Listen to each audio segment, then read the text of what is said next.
خراغلس درلودونکو نن بحث کې د ولسمشر محمد اشرف غني له لوري پر ګمارنو باندې بحث کوو چې ولسمشر محمد اشرف غني خپله کابینه تشکیلوي. د کابینې تشکیلول د یو شمېرو سیاسونو له لوري ورته هرکلی شوی دی، خو یو شمېر نور بیا پر همدغو نویو ګمارنو باندې نیوکې هم لري. پر همدغه موضوعاتو باندې بحث لرو. بحث کې مو بلنه ورکړې ده سیاسي شنونکي ښاغلي واحدیار عبدالرحیمزي ته. عبدالرحیمزي صاحب سلامونه، وخت په خیر. خراغلس خبرونه ډیره مننه. سلام تاسو درنو لیدونکو ته، خوشاله اوسئ چې په دغسې مهمه موضوع باندې بحث نیولی. عبدالرحیمزي صاحب پیل به دې کوو لکه څنګه چې تر دې وړاندې چې کابینه تشکیل کړي یو شمېر داسې کسان ول چې دوی پر دې نیوکه چې ګواکې له وخته تېر شوی دی، خو بیا هم کابینه نه دی اعلان شوی. اوس چې ولسمشر محمد اشرف غني خپله نوې کابینه تشکیلوي، کابینه اعلانوي، د یو شمېر سیاسیونو لخوا د دوی دغه ګمارنه غندل شوې ده، دوی ته ویل شوي دي چې باید خپله ګمارنه بنده کړي. څه کېدای شي د دوی موخه له دغسې خبرو دغسې څرګندونو څخه؟ ډیره مننه. موږ باید لږ څه مخکې وړاندې حالاتو ته لاړ شو. که موږ د صبر کودتا نه را په دې خواته وګورو، پرله پسې نظامونه ړنګ شوي دي او همدغه لړۍ داسې را روانه ده. د هغو نظامونو ړنګېدلو وجه هم دا وه چې هغوی په یو ډول باندې هغه سیاسي شخصیتونو ته او هغه خپلو ډلو ټپلو ته په حکومت کې ونډه ورکوله چې دوی ته ډیر نږدې وو، دوی ته یعنی یو ډول دوی سره نږدې اړیکې وي. اصلا په دغه ډول دیموکراتیکو ټولنو کې که موږ وګورو ډیره رایه ولس ورکوي. دغه ډول نظامونه د ولس په رایو باندې جوړیږي. موږ که وګورو د ډیر وړاندې نه ځو د حمید کرزي دورې ته ځو، هلته هم دغه ډول په مصلحتونو باندې نظام جوړېده. ځینې سیاسي شخصیتونه او ځینې ګوندونو سیاسي احزابو مشرانو به په جمهور رئیس کرزي باندې فشار راوړ او هغوی به دغه ډول کابینه جوړوله. تر ډیره به یې هغه تاثیرات او تر ډیره ملي ګټو ته ژمنتیا د هغو خلکو نه وه او هغوی به خپلې شخصي ګټې پاللې. په اوسني وخت کې که وګورو څنګه چې سیاسي خلک او سیاسي مشران په دې باندې نیوکه کوي، موږ افغان ځوانان هم په دې باندې نیوکه کوو او په دغه اوسنیو حساسو شرایطو کې د کابینې جوړول مهم نه دي. مهمه دا ده چې په دې وخت کې سولې ته ارزښت ورکول شي. موږ ګورو تر ډیره اوس که چیرې د حکومت دننه تشکیلات سم نه وي، حکومت سم تشکیل سوی لکه څنګه چې ولس سمه لري، څه فکر کوئ چې دغه موضوعات هر څه نیمه نیمه په خپل ځای باندې پاتې، فکر کولی سي چې د سولې واقعي سولې ته موږ تاسو ورسوي؟ اصلا ګورئ، که طالبان دلته په سیاسي واک کې شریکېږي او هغوی دلته په سیاسي واک کې ونډه اخلي، نو طبیعي خبره ده چې دلته به دوی په همدغه سیاسي نظام کې وزیران هم ولري، دوی به والیان هم ولري، دوی به همدغه ډول سفیران هم ولري. که دغه ګمارنې دغه ډول لکه اوس چې د لړۍ روانه ده دوام پیدا کړي، کابینه بشپړه شي، سفیران وټاکل شي، والیان وټاکل شي او نور هم دغه ډول معینان وټاکل شي، زه په دې باور یم 2 میاشتې بعد 3 میاشتې بعد یا یوه میاشت بعد که چیرته د سولې خبرو اترو لپاره یوه زمینه برابریږي او د سولې خبرې اترې یوې پایلې ته رسیږي، زه په دې باور یم بیا به طالبانو ته ځای نه وي. فکر وکړي که طالبانو غواړي چې د بهرنیو چارو وزارت د جوړجاړي له امله دوی غواړي چې موږ ته راکول شي، آیا دوی به بیا ښاغلی اتمر بیرته له دندې نه ګوښه کوي؟ که هغوی چېرته وغواړي چې د مالي وزارت موږ ته راکړي، آیا جمهور رئیس به بیا ارغندیوال صاحب بیرته له دندې ګوښه کوي؟ دغه ډول زه یم چې تر ډیره په سولې خبرو اترو باندې فوکس وشي، فشار ورباندې واچول شي، دغه کوم خنډونه چې پراته دي دغه خنډونو لپاره د حل لارې ولټول شي. اوس عبدالرحیمزي صاحب لکه څنګه چې تازه آمد کرزي، عبدالرب رسول صاحب، محمد کریم خلیلي او یونس قانوني دغو سیاسونو پر ولسمشر باندې نیوکه کړې ده چې ګواکې دوی باید خپله دغه ګمارنه وځنډوي. تاسو مخکې ویل چې د فشار په توګه باندې غواړي چې استفاده وکړي. څه فکر کوئ چې اوسنۍ ګمارنه چې ولسمشر کوي او دوی مخالفت کوي دا یو ډول فشار ده؟ زه په دې باور یم چې کېدای شي هغوی به لکه څنګه چې مونږ دغه ډول اندېښنې لرو، هغوی به هم دغه ډول اندېښنې ولري. که دوی چېرته د خپلو سیاسي ګټو د پایښت او بقا لپاره دغه ډول غوښتنه د جمهور رئیس اشرف غني نه کوي، نو دا بیا بیله خبره ده. او که دوی چېرته د افغانستان د ملي ګټو د پایښت او بقا لپاره دا غوښتنه کوي، زه هم دا غوښتنه سمه ده. ځکه موږ هم دغه اندېښنه لرو. طالبان په سیاسي واک کې شریکېږي او د دې لپاره تقریبا له کال نه ډېرې خبرې اترې وشولې. تر ډېره په دې باندې سره حکومت هم ومنله، د 15,000 بندیانو خبرې ومنله چې دا به موږ خوشي کوو.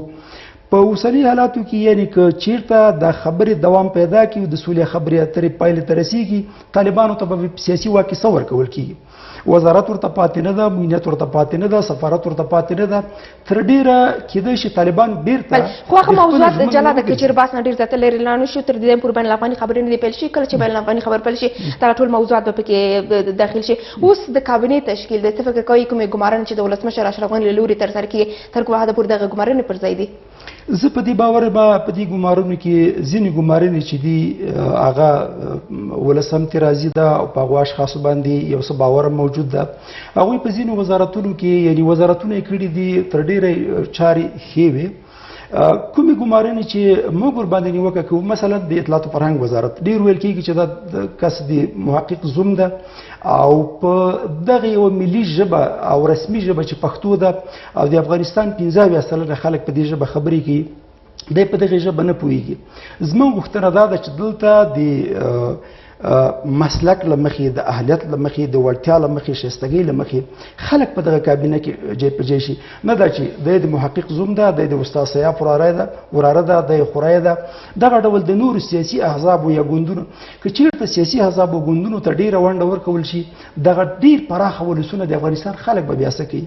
زما غوښتنه دا ده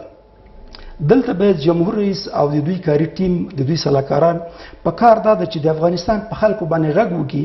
او هغه خلک چې وړتیا لري، شایستګي او لیاقت معلوم ده او ولس پېژندلي دي، د دوی طرحې له ځان سره شریکې کړي. مثلا یو څوک د کابل د ښاروالۍ لپاره. اوس عبدالحمید صاحب دغه موضوع ته راګرځي، تر دې دمره کومې ګمارنې چې شوي دي په دغه ګمارنو کې تر کومه حده پورې مسلکیتوب په پام کې نیول شوی ده؟ مسلکیتوب په پام کې نیول شوی که نه؟ تر ډیره چې زه معلومات لرم په 1465 کال کې څوک چې اوس د کابل ښاروال ټاکل شوی ویل کېږي چې دوی الوتکه افغانستان نه تښتولې وه. تر ډیره د الوتکې تښتول او په دغه ډول مسایلو کې ښکیلتیا دا د افغانستان لپاره یو ستر خیانت او په ملي کچه باندې یو لوی جرم ده. کله چې یو شخص پخوا د یو جرم مرتکب ګرځېدلی ده او هغه پیلوټ ته او هغه مسلکي شخص نه ده، څه فکر کوئ دغه د افغانستان لپاره د کابل دپاره چې د افغانستان پلازمینه ده د ښاروال په توګه د هغه ټاکل، زه په دې باور دا لازمه کار نه ده. په کار دا وه په دغه برخه کې دغسې یو څوک چې یعنې د دغې برخې مسلکي اوسیږي،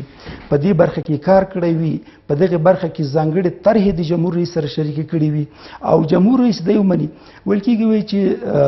د ښاغلی کوم چې داود سلطانزوی نومیږي، ویل کېږي چې د میرمن په د جمهور رئیس له میرمنې سره رئیس دفتر ده، هلته دنده لري. که د یو چا میرمن په یو ځای کې نږدې وي او هغه د دې لامل کېږي چې خپل خاوند په دغسې یو مهم ګمارنې چې تر دې پورې شوي دي دا ټول د واسطو پر اساس باندې یعنې د واسطو په اساس دي. زه په دې باور یم. تر ډېره نن ما نن واورېده چې د ارګاني مال لپاره یا د سیمه ییزې ارګانونو د ادارې لپاره چې کوم مشر ټاکل کېږي یا ټاکل شوی ده یا خبرې پرې روانې دي، ویل کېږي چې دا به د عطا محمد نور زوی وي. زه په دې باور یم چې دغه ډول ګمارنې د افغانستان په ولسونو کې د دغه نظام په وړاندې، د دې حکومت په وړاندې، د دې دولت په وړاندې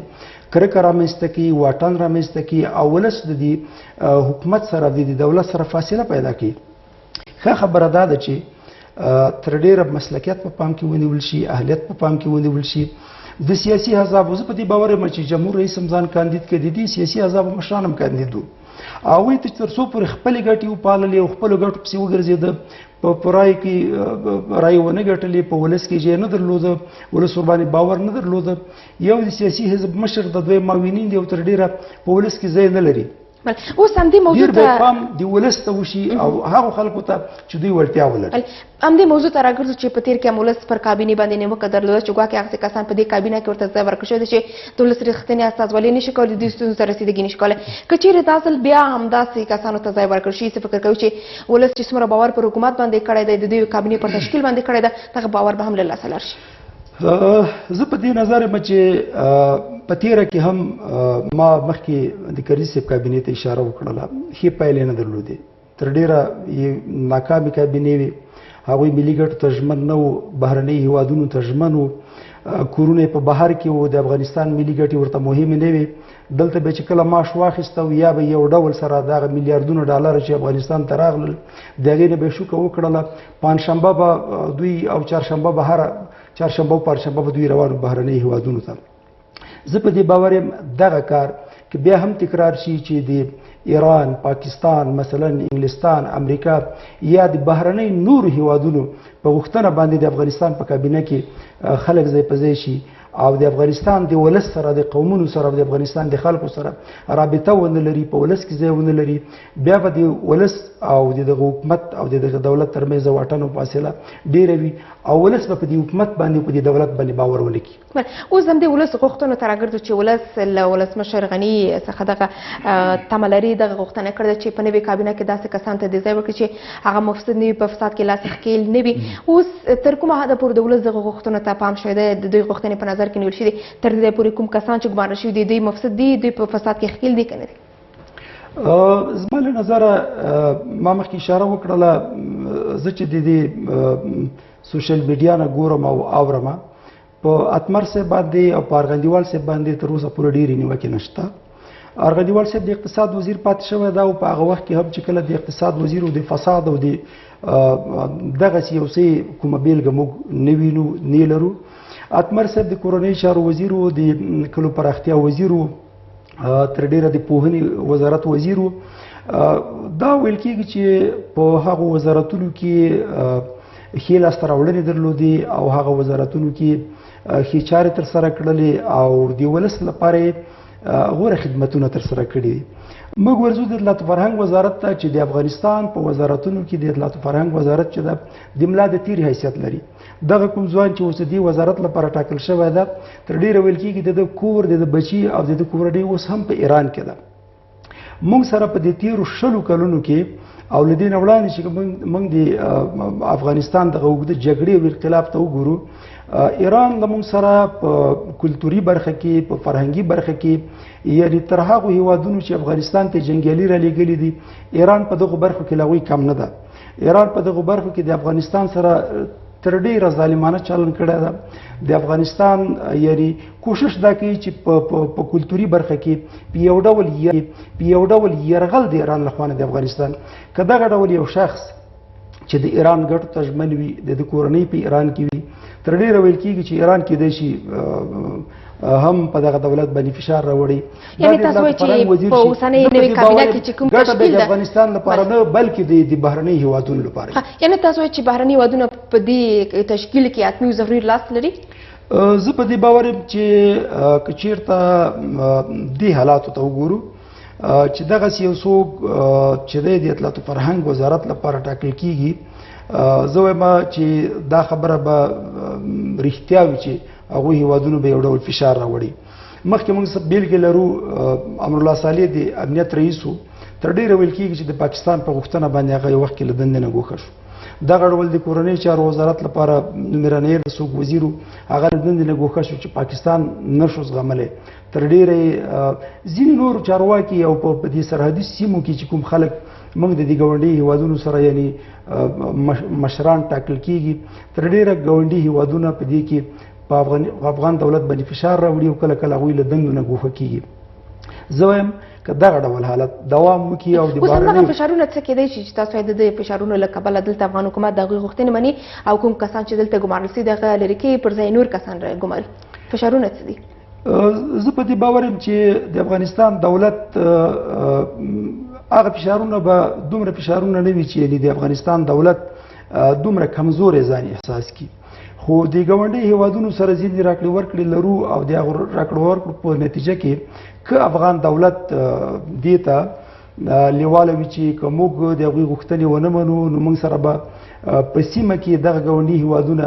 بیا ځینې مرستې ونه لري. زه په دې باور یم ښه دا ده چې دلته موږ یوه روغه، یوه داسې مسلکي متخصصه او په کارپوه کابینه ولرو. موږ هیڅ ضرورت نه لرو چې موږ د بهرنۍ هیوادونو په لمسه ځینې خلک په دنده وګمارو. په کار دا ده چې ډېر مسلکیت، اهلیت، وړتیا او هغه څوک چې اسلامي ارزښتونو او ملي ګټو ته ژمن وي دغه ډول خلک وزیران وټاکل شي، سفیران وټاکل شي، والیان وټاکل شي او دلته په افغانستان کې ملي کچه باندې اقتصادي او سیاسي پرمختګ رامنځته ولې عبدالرحیم زه صاحب اوس راګرځېدی ده چې په نوې کابینه کې داسې کسان ته هم ځای ورکړل شوی دی چې هغه د ملي وحدت پر حکومت کې د اشرف غني مخالف و اوس ولسمشر دوی ته ځای ورکړ څه فکر کوئ که چېرې همداسې کسان په نوې کابینه کې ورته ځای ورکړل شي دا به د سیاسي کړکېچ د پای موندلو سبب نه شي ګوري موږ کله کله ګورو کله چې دغه ډول خلک په کابینه کې یعنی د دغه سیاسي احزابو چې تر اوسه پورې د جمهور رئیس سره سخت مخالفت درلودو دوی وزیران وټاکل شي موږ یا تا محمد نور مهمه بیلګه ښیو چې یو وخت کې د کلونه د بلخ والي و کله چې رئیس جمهور دی له دندې نه ګوښه کوو نو ضرورت د دې شو چې له دې نه باید د کورنۍ چارو وزارت ټول هغه قوت لاړ شي ولته عطا محمد نور له دندې نه ګوښه کړي ځکه هغه ویل چې زه د جمعیت له خوا نه ټاکل شوی یم او دا زموږ سهم ده او زه نه غواړم چې د بلخ ولایت پرېږدم دغه ډول که د دغو ګوندونو سیاسي احزابو له اړخه دغه خلک معرفي کېږي زه په دې باور یم دوی به نه د افغانستان ملي شورا ته احترام لري هغه د استهزاء او د استجواب پر وخت باندې ډېره ځل موږ دوی به حاضرېږي نه تر ډېره به خپلو دندو کې ناغېړي کوي فساد به کوي او دا به خپل حق بولي چې دا زموږ سهم ده او زموږ برخه ده زم نظر دې ته پکار ده د جمهور رئیس ولس ته مراجعه وکړي دلته قحط رجال نه ده په افغانستان کې ډېر مسلکي خلک شته خلک چې دي په پسوسو برخو کې ماسټري لري ډاکټورا لري او دلته واسطه او رابطه نه لري که خبره ده چې د سیاسي احزابونه ډېر فوکس او فشار په دې باندې راوړل شي چې دلته په مسلکیت او په اهلیت باندې کار وشي یعنې تاسو وایي کوم مخالفتونه چې د دغو کسانو له لوري چې د ولسمشر له حکومت سره یې درلود اوس دغه مخالفتونه د دې لپاره کولو چې ګواکې کوم واک چې دوی غوښتل دغه واک ته باید ورسېږي د واک ترلاسه کولو لپاره دغه مخالفتونه ول زه په دې باور یم په افغانستان کې د تیرو اوږدو کلونو راهیسې چې کومه جګړه دلته روانه ده بچي پکې د بې وزله خلکو مړه کېږي بچي پکې د فقیر او د مسکین او هغه څوک چې دوی یوې مړۍ ډوډۍ تیاران دي دا مړه کېږي او سیاسي ګټې چې د دوی کې تاسو ماته راوښیي په افغانستان کې د دغو سیاسي مشرانو کوم یو تر اوسه زوی مړ شوی کوم یو په دغه جګړه کې برخه اخیستې د جګړې په لومړۍ کرښه کې زما او ستا د بې وزله افغانانو بچي عبدالرحیم صاحب وروستۍ پوښتنې ته راګرځو په لنډو کې راته ځواب راکړی بالاخره راتلونکي کابینه کې ټول افغانان خپل ځان لیدلی شي که نه په کار دا وویني که چېرته په راتلونکي کابینه کې ټول افغانان خپل ځان ونه ویني او هغه خلک او هغه اشخاص چې د ولس په ژبه وپوهېږي په ولسونو کې ځای ولري او د افغانستان د ولسونو سره یو ښه رابطه ولري دغه ډول خلک ونه ټاکل شي زه فکر کوم دا بدې اغېزې لري په کار ده د رئیس جمهور د هغوی مشاورین دغه ډول د دې غږیز رسنیو له لارې د چاپي رسنیو له لارې نه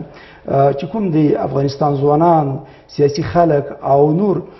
دوی باندې کوم غږونه کوي او دوی نه کومې غوښتنې لري په کار دا دا عملي کړي د افغانستان ولس ته ونډه ورکول شي زه په دې باور یم دوی به تر ډېره نظر هغه چاته چې هغوی د بهرنۍ هیوادو راغلي او په اونۍ کې یو ځل دوی بهرنۍ هیوادو ته رواني هغه څوک چې افغانستان کې اوسېږي دلته ژوند تیر کړی دلته تعلیم تحصیل کړی د افغانستان ملي ګټې ورته ګرانې دي دا ډول خلک وټاکل شي د ولس په باور په دولت باندې موجود وي او تر ډېره به په راتلونکي کې هم ښې پایلې او ښه نتایج ولري ډېر زیاته مننه سیاسي ښوونکی ښاغلی عبدالرحیم صاحب ډېر زیات مننه ښه رمضان خوشحاله ډېر زیات مننه اوس هم دمه تر د بې وروسته د خبرونو دوام ته راګرځو